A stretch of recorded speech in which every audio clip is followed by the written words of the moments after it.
JS की online study में एक बार पुनः कक्षा 9 के विद्यार्थियों को मैं हार्दिक स्वागत करता हूं और आज आपके लिए नई कविता लेकर आया हूं जिसका शीर्षक है कैदी और कोकिला। प्रस्तुत कविता को लिखा है माखनलाल चतुर्वेदी ने। संक्षिप्त परिचय कवि का। माखनलाल चतुर्वेदी का जन्म सन 1889 को मध्य प्रदेश के होशंगाबाद जिले के गांव बावई में हुआ था। 1889। 16 वर्ष की उम्र में कवि ने कुछ समय तक अध्यापन कार्य करवाया अर्थात पढ़ाया। उसके बाद कवि एक देशभक्ति पत्रिका से जुड़े और इसका संपादन किया जिसका नाम है प्रभा। प्रभा के बाद कवि ने क्रमशः कर्मवीर और प्रताप नामक दो और पत्रों का संपादन किया। अर्थात ये तत्कालीन समय में अर्थात देश ब्रिटिश राज्य के अधीन था, ब्रिटेन के अधीन था। ऐसे में लोगों में देशभक्ति की भावना जगाने के लिए कवि ने 3 पत्रों का संपादन कार्य किया।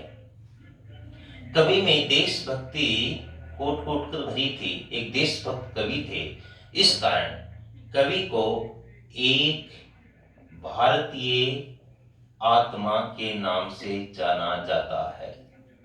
प्रश्न बन सकता है कि हिंदी साहित्य के किस कवि को एक भारतीय आत्मा के नाम से भी जाना जाता है, तो उसका नाम है माखनलाल चतुर्वेदी, जिनका जन्म 1889 में मध्य प्रदेश के बावई गांव में हुआ था और 3 पत्र पत्रिकाओं का संपादन किया था। माखनलाल चतुर्वेदी की प्रमुख काव्य रचनाएं हैं हेम किरीटनी, हेम तरंगिणी, साहित्य देवता और वेणु लोक गूंजे धर्म। अब बात करते हैं प्रस्तुत कविता की जिसका शीर्षक है कैदी और कोकिला। प्रस्तुत कविता एक प्रतीकात्मक कविता है। प्रश्न बनेगा कि कवि की कविता कैसी है? प्रतीकात्मक। प्रतीकात्मक कैसे है? यहाँ पर कैदी का प्रतीक अर्थ है वे भारतीय स्वतंत्रता सेनानी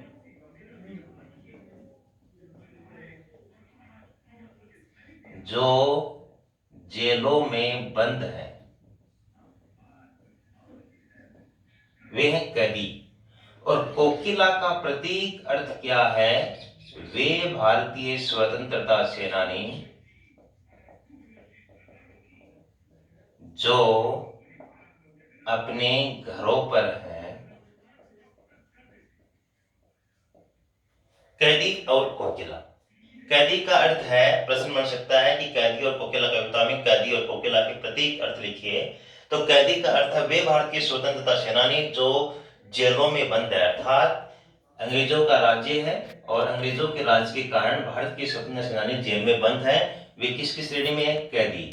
और कोकिला अर्थात कोयल, इसका अर्थ होता है कोयल, मगर यहाँ कोकिला का प्रतीक अर्थ है वे भारतीय स्वतंत्रता जो अपने घरों पर हैं, जेलों में नहीं है, ये अर्थ है। अब प्रश्न ये उठता है कि इसका यह अर्थ क्यों है? तो इसका सीधा सा उत्तर है कि तत्कालीन समय में कोई भी भारतीय पत्रकार, स्वतंत्रता सेनानी या साहित्यकार प्रत्यक्ष रूप से ये नहीं लिख सकता था कि हम आपको देश के राष्ट्रीय आंदोलन के लिए जागरूक कर रहे हैं अपनी कविताओं के माध्यम से, अपने निबंध के माध्यम से, अपने लेखों के माध्यम से। इसलिए सभी साहित्यकार प्रतीकों का सहारा लेते थे ताकि भारतीय जनता समझ जाए कि कवि ने हमें क्या संदेश भेजा है जेल के अंदर से। और अंग्रेज अगर इसको पढ़ें तो वो ये सोचें कि कैदी और कोकिल अर्थात कोयल के बीच में कोई बातचीत हुई होगी, लिख दिया होगा, वे सीधा सा अर्थ ये लगाए। तो सीधा सा अर्थ ये है कि कैदी का अर्थ है जो जेल में है और कोकिला का अर्थ है जो अपने घरों पर है, अभी जेल में नहीं है। अब इनके बीच में क्या वार्तालाप होती है, कविता शुरू करते हैं। क्या गाती हो, क्यों रह रह जाती हो, कोकिल बोलो तो। क्या लाती हो, संदेशा किसका है, कोकिल बोलो तो। अर्थात कोयल जिसका काम होता है गाना। क्यों रह रह जाती हो, रह रह का अर्थ है दुख प्रकट करना, दुख प्रकट करना। कि कोयल तुम कुछ तो बताओ, इतना दुख प्रकट क्यों कर रही हो? क्या लाती हो, आज क्या लाए हो, संदेशा किसका है। अर्थात यहाँ कोकिल का अर्थ क्या है, को क्या गाती होगा, मतलब कौन गा रहे हैं, भारतीय स्वतंत्रता सेनानी। और वे क्यों दुख प्रकट कर रहे हैं, कवि पूछ रहा है। भारतीय सेनानियों कुछ तो बताओ, मैं तो जेल के अंदर हूं, ये सेनानियों कुछ तो बताओ, क्या संदेशा किसका है। अर्थात राष्ट्रीय आंदोलन के जो महान नायक हैं, महात्मा गांधी हैं, जवाहरलाल नेहरू हैं, सुभाष चंद्र बोस हैं, क्या इनमें से किसी का कोई संदेश आया है नया, क्या संदेशा है। कोकिल बोलो तो, कोकिल का मतलब देश के स्वतंत्रता सेनानी जो अपने घरों पर हैं, उनको कवि कह रहा है कि कुछ तो बताओ, मैं तो जेल की दीवारों में बंद हूं, कोकिल बोलो तो, बोलकर बताओ। तब कवि ने अपनी पीड़ा को यहां व्यक्त किया है। ऊंची काली दीवारों के घेरे में, डाकू चोरों बटमारों के डेरे में, जीने को देते नहीं पेट भर खाना, मरने भी देते नहीं तड़प रह जाना, जीवन पर अब दिन रात कड़ा पहरा है, शासन है या तम का प्रभाव गहरा है, हिमकर निराश कर चला रात भी काली, इस समय कालिमा में जगी क्यों आई। कवि क्या कह रहा है, मेरा जीवन ऐसा है कि मैं ऊंची ऊंची काली काली दीवारों के घेरे में जीवन को बिता रहा हूं। और मुझे कवि की पीड़ा क्या है, प्रस्तुत पंक्ति में कवि की पीड़ा व्यक्त हुई है। और वो पीड़ा क्या है कि मुझे स्वतंत्रता सेनानियों के साथ नहीं रखा जा रहा है, बल्कि किनके साथ, डाकुओं के साथ, चोरों के साथ, बटमारों लुटेरों के साथ, लुटेरों के डेरों में मुझे रखा जा रहा है। अर्थात स्वतंत्रता आंदोलन के दौरान ये नियम था कि स्वतंत्रता आंदोलनकारियों की जेल अलग होगी, उनके लिए अलग यातनाएं होंगी, उनके लिए अलग संविधान होगा। मगर यहाँ अंग्रेजों ने नियमों को ताक पर रखते हुए सभी स्वतंत्र सेनानियों को डाकुओं के, चोरों के और लुटेरों के डेरों में डाल रखा है। कवि की पीड़ा क्या है कि जीने को देते नहीं पेट भर खाना, कि हमें पेट भर खाना जीने को भी नहीं मिलता है, और मरने भी तो देते नहीं, तड़प रह जाना। अर्थात हमारी जो जेल की यातना है उसकी जिक्र किया कवि ने कि जेल में इतनी भयंकर यातनाएं दी जा रही हैं कि न तो पेट भर खाना मिल रहा है, और जब मरने के कगार पर होते हैं तो थोड़ा बहुत खिलाते हैं जानबूझकर, इसलिए तड़पा तड़पा कर हमें जीवन जीना पड़ रहा है, तड़प तड़प कर, कवि ने कहा है। अर्थात ब्रिटिश राज्य की क्रूरता का, निर्दयता का यहाँ पर कवि ने व्याख्या की है कि हमारा जीवन इस प्रकार का हो गया है। अर्थात देश को जो आजादी मिली थी, वो स्वतंत्र सेनानियों ने कितने संघर्ष झेले होंगे, इसकी एक झलक यहाँ पर आपको देखने को मिल रही है। देश की आजादी बड़े खून बहने के बाद मिली थी, कोई ये आसान कार्य नहीं था। इन दो पंक्तियों के माध्यम से हम समझ सकते थे। जीवन पर अब दिन रात कड़ा पहरा है, कवि कह रहा है कि हमारी जीवन पर, सांस सांस पर अब कड़ा पहरा है, दिन रात आठों प्रहर। कवि ने इस शासन की तुलना किसे की है, शासन है या तम का प्रभाव गहरा है। कवि कह रहा है कि ये मेरी नजर में शासन तो बिल्कुल नहीं है, ये अंग्रेजों के अनुसार तो शासन है, मगर कवि की नजर में ये तम का प्रभाव, अर्थात अंधेरे का प्रभाव, धीरे धीरे जीवन पर पहरा बढ़ता जा रहा है, और हमारे जीवन पर अंधेरे का काल शामिल होता जा रहा है, तम का प्रभाव गहरा है। यहाँ पर कवि ने ब्रिटिश शासन की तुलना की है कि ये शासन है या तम का प्रभाव गहरा है। तो यहाँ पर जो अलंकार है वो कह सकते हैं कि संदेह अलंकार की व्याप्ति है कि ये शासन है या तम का प्रभाव गहरा है। हिमकर निराश कर चला रात भी काली, कवि की क्या पीड़ा है, पीड़ा यह है कि हिमकर यानी चंद्रमा, हिम यानी बर्फ, कर यानी करने वाला, बर्फ के समान अर्थात शीतल रोशनी करने वाला कौन होता है, चंद्रमा। वो भी अब तो निराश कर चला, और रात भी कैसी हो गई, काली रातें होने लगी, अंधेरी रातें होने लगी, रात को कुछ भी नहीं दिखता है। इस समय, इस काली रात में, काली मां मई कोयल तू खुद काली, जगी क्यों, तू क्यों जग रही है, हे आली हे सखी। कवि क्या कर रहा है कि इस काली रात में तू क्यों जग रही है, तू खुद काली, रात काली, और फिर तू जग रही है, और वो भी क्या, दुख के साथ। कवि का प्रश्न है कि हे सखी तू क्यों जग रही है। यहाँ सखी का अर्थ हम क्या समझेंगे फिर से, कि वे भारतीय सेनानी जो अपने घरों पर हैं, जो अपने घरों पर हैं। और कवि ने ऐसा क्यों लिखा है, कोयल का सहारा क्यों लिया है?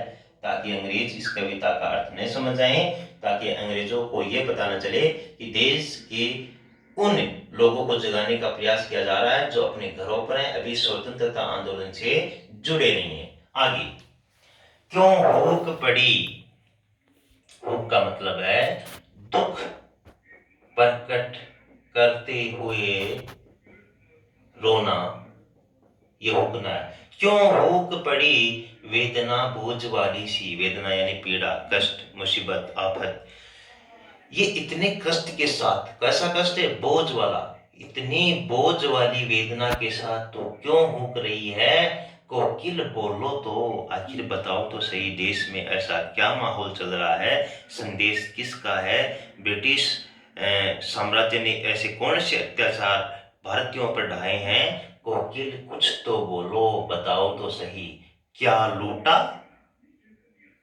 अर्थात कवि का प्रश्न है, क्या अंग्रेजों ने कुछ नया लूट लिया?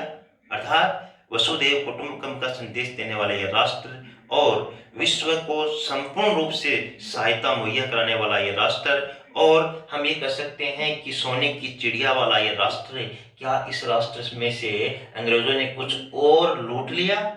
मृदुल वैभव की रखवाली सी, हे कोयल तू तो मीठा बोलती है। मृदुल वैभव, मधुर, वैभव, संपन्नता, कि तेरे पास सबसे बड़ी संपन्नता क्या है? कि तू मीठा बोलती है, तेरे स्वर में मिठास है, तू मिठास की रखवाली है। कोकिल बोलो तो, कुछ तो बताओ, कि देश पर ऐसी क्या पीड़ा आ पड़ी है कि आप हुक रही हो, रह रह के दुख प्रकट कर रही हो, कुछ कहना चाहती हो मगर कह नहीं पा रही हो। ऐसा क्या हुआ? कुछ तो बोलो। लेकिन कोयल नहीं बोल रही है, अर्थात किसी भी प्रकार से कोई भी उत्तर कवि का नहीं दे रही है। तो कवि क्या कहता है? क्या हुई बावली, कि तू पागल हो गई है, बावली हो गई है। अर्धरात्रि को चीखी, आधी रात को चीख रही है। चीखने का मतलब एक बार फिर से पीड़ा। चीखता कौन है? जो पीड़ित होता है, जो पीड़ा में होता है, जो कष्ट में होता है, जो मुसीबत में होता है। चीखी इसलिए यहाँ पर प्रयुक्त हुआ है कि तू आधी रात को क्यों चीखी है? कोकिल बोलो तो, कुछ तो बताओ, आखिर क्या हुआ?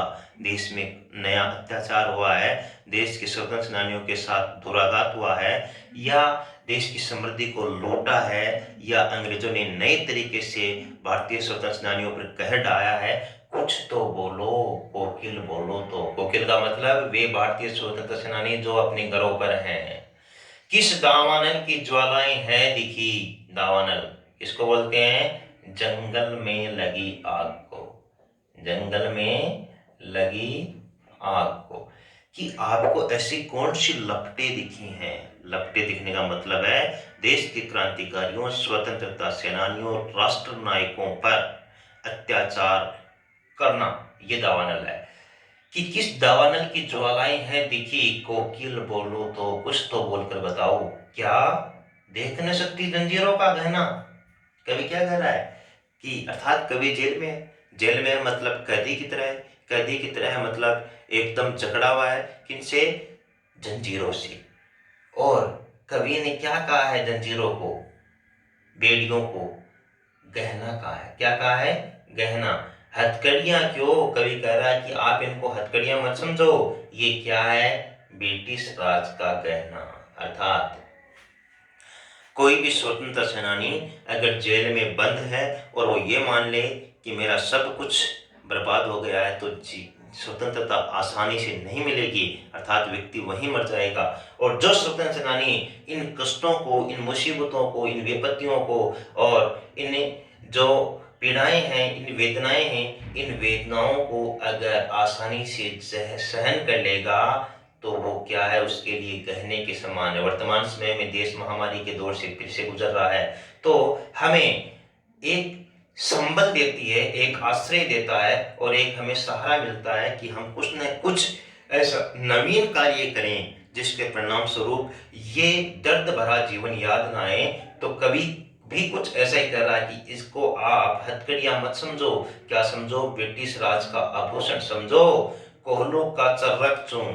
अर्थात सभी स्वतंत्रता सेनानियों को जेल में अनेक कार्य करने पड़ते थे, वो भी कठोर परिश्रम करना पड़ता था। कोल्हू का बैल अर्थात एक स्थान पर जैसे कोई सेंटर पॉइंट होता है, उसके चारों ओर बैल घूमते थे पहले, जैसे अब पुराने जमाने में घरट निकालते थे वैसे ही तेल निकालते थे बैल के माध्यम से। तो बैल की जगह कवि स्वयं काम कर रहा है। जो काम बैलों को होता है, कोल्हू को कौन घुमा रहा है? कवि घुमा रहा है। कोल्हू का चर्रक चूं जीवन की तान। जो कोल्हू घूमता है, जब चों चों चों चों की जो आवाज आती है, वो आवाज ही कवि क्या कर रहा है मेरे लिए किसके समान है? जीवन के संगीत के समान है, मधुर तान के समान है, लय के समान है, राग के समान है और ध्वनि के समान है। और मैं इस कोल्हू के चरक को जीवन का मधुर संगीत समझता हूँ। और गिट्टी पर अंगुलियों ने लिखे गान, जो कंकड़ पत्थर हैं, गिट्टी मतलब छोटे छोटे कंकड़ पत्थर हैं, उनको हाथ में लेकर ऐसे अंगुलियों में लेकर ऐसे सोचता हूँ कि ये मधुर गीत लिखे हुए हैं। इन मधुर गीतों को कोल्हू के चरक के माध्यम से मैं संगीत प्रदान कर रहा हूँ। इनको आप हथकड़ियां न समझे। अर्थात कवि प्रस्तुत पंक्तियों के माध्यम से, इन पंक्तियों के माध्यम से हम क्या समझ सकते हैं कि कवि हताश नहीं है, निराश नहीं है, वह थक हार कर बैठने वाला नहीं है। वह इनके प्रतीक अर्थ के रूप में इनको गहना समझता है, इनको जीवन की तान समझता है, इनको मधुर गान समझता है। मतलब वो हर प्रकार की कष्ट मुसीबत का सामना करने को तैयार है। मोट खींचता लगा पेट पर जुआ। कवि क्या कह रहा है कि पहले जब अर्थात जब पुराने समय की बात करें, आज से 40-50 वर्ष पहले की बात करें, हालांकि ये बातें तो बहुत पुरानी है, स्वतंत्रता से पहले की पुरानी है। तो कुओं से पानी निकालते थे, तो बैल या तो बैल से निकालते थे या ऊंट से निकालते थे, लेकिन उन बैलों और ऊंटों की जगह यहाँ पर कुएं से पानी कौन निकाल रहा है? मोट खींचता। मोट यानी जिसको चरस बोलते हैं, आपके दादा परदादा से आप पूछेंगे तो वो बताएंगे आपको। और जो चमड़े का बना होता था और उससे पानी निकालते थे। मोट खींचता लगा पेट पर जुआ। पेट के ऊपर जुड़ा लगाता हूँ और उस जुड़े से मैं पानी खींचता हूँ। और मैं जब कुएं से पानी बाहर निकालता हूं तो ये नहीं सोचता हूं कि मैं अंग्रेजों के लिए कुएं से पानी बाहर निकाल रहा हूं, बल्कि मेरे भीतर क्या सोच घूमती है? खाली करता हूं ब्रिटिश अक्कड़ का कुआं। कि अंग्रेजों, आप में कितनी अक्कड़ है, मैं आपकी पूरी अक्कड़ को खींच लूंगा और पूरी अक्कड़ रूपी कुएं को खाली कर दूंगा एक दिन। अर्थात यहाँ पर कवि का क्या संदेश है कि एक दिन ऐसा आएगा जिस दिन अंग्रेजों आपको भारत छोड़ना पड़ेगा और इस भूमि पर, इस वतन पर, इस देश पर, इस मिट्टी पर सिर्फ और सिर्फ हम भारतीयों का अधिकार होगा। एक दिन ऐसा आएगा जब आपकी पूरी की पूरी अक्कड़ निकल जाएगी। कवि कह रहा है, दिन में करुणा क्यों जगे रुलाने वाली। कि तुम दिन में तो एकदम शांत रहती है और रात को करुण हो जाती है, दयनीय स्थिति हो जाती है, रुलाने वाली बन जाती है। ऐसा क्यों है? इसीलिए क्या रात में गजब ढा रही आली? हे सखी, आली यानी हे सखी, क्या रात में प्रकट होकर तो इसीलिए गजब ढा रही है, बार बार भूख रही है, चीख रही है, रह रहकर दुख प्रकट कर रही है? ऐसा क्यों? कोकिल बोलो तो। अर्थात देश के स्वतंत्रता सेनानियों, इस वक्त आप घर पर हैं, कुछ तो मुझे बताओ कि ऐसा क्या है? इस शांत समय में, रात्रि का समय एकदम शांत, नीरव, नी यानी नहीं, रव यानी आवाज, सन्नाटा। और इस शांत समय में जहां किसी भी प्रकार की कोई आवाज नहीं आ रही है, अंधकार को भेद कर, अंधकार के अंदर से निकल कर रो रही क्यों हो कोकिल? इस शांत समय में तुम क्यों रो रही हो? बोलो तो, कुछ तो बताओ। अर्थात हे देश के स्वतंत्रता सेनानियों, कुछ तो बताओ, आखिर ऐसा क्या हुआ? चुपचाप मधुर विद्रोह बीच इस भांति बो रही क्यों हो कोकिल? बोलो तो, कुछ तो बताओ कि आप न तो कुछ बता रही हो, सिर पर चीख रही हो, रो रही हो, दुख प्रकट कर रही हो, कभी ऊँग रही हो, चुपचाप हो। और ये मधुर विद्रोह बीज, अर्थात कोई व्यक्ति एकदम उदास हो, हताश हो, निराश हो, मगर वो बोलकर नहीं बता पाए, तो जो पास बैठा व्यक्ति है उसको बहुत असहनीय पीड़ा सी होती है कि अपना दुख बता भी नहीं पा रहा है, तो उस व्यक्ति के भीतर स्वतः विद्रोह रूपी बीज अंकुरित हो जाता है कि ऐसा क्या हुआ है। तो कवि भी कह रहा है कि आप चुपचाप हो और विद्रोह रूपी बीज मधुरता के साथ मेरे हृदय में आप बो रही हो, कोकिल बोलो तो कुछ तो बताओ कि क्या हुआ। अब कवि ने ब्रिटिश राज की तुलना बहुत अच्छे अलंकारिक रूप से प्रकट की है और क्या कह रहा है, काली तू रजनी भी काली, शासन की करनी भी काली, काली लहर कल्पना काली, मेरी काल कोठरी काली, मेरी लोह श्रृंखला काली, पहरे की हुंकरती की व्याली, किस पर गाली ए आली। काव्य सौंदर्य की चर्चा करेंगे और कविता की सबसे सुंदर पंक्तियां अगर हम कह सकते हैं तो यह है, काली तू रजनी भी काली, कि कोयल तेरा रंग भी काला। रजनी अर्थात रात भी काली, तू भी काली रात भी काली, शासन की करनी भी काली, और शासन यानी अंग्रेजी शासन, अंग्रेजी शासन के कारनामे भी काले, अर्थात अत्याचारपूर्ण शासन। काली लहर, देश में इस वक्त जो लहर चल रही है वो भी काली, कल्पना काली, लोगों की कल्पनाएं भी काली, मेरी काल कोठरी भी काली, जिस जेल के अंदर मैं बंद हूं उसकी दीवारें भी काली, मेरी लोह श्रृंखला भी काली, अर्थात मेरे जो जंजीर लगी हुई है लोहे की वो भी काली हैं, पहरे की हुंकरती की ब्याली, ब्याली यानी सर्पिणी,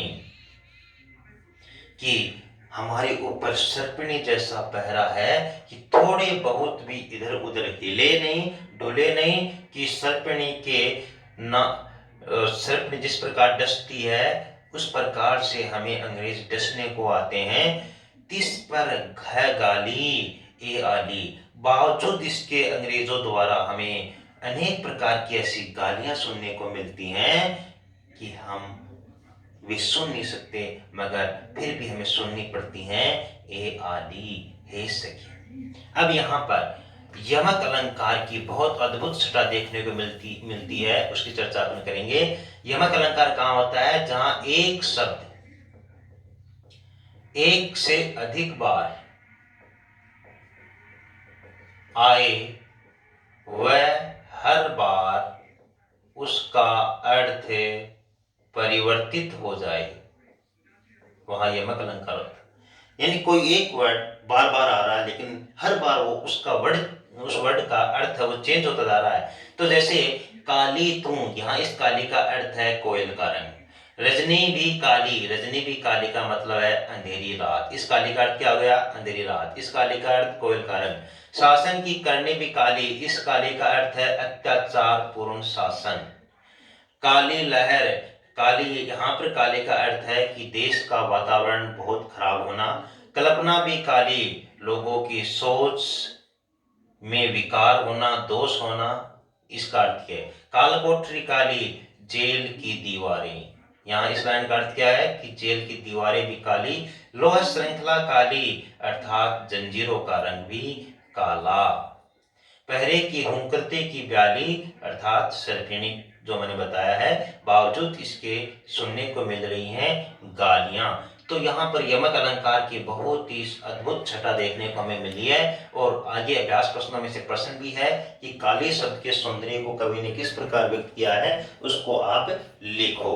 तो इस प्रकार से कविता पूर्ण अभी नहीं हुई है, थोड़ी सी और बची हुई है, इसकी चर्चा अपन और करेंगे और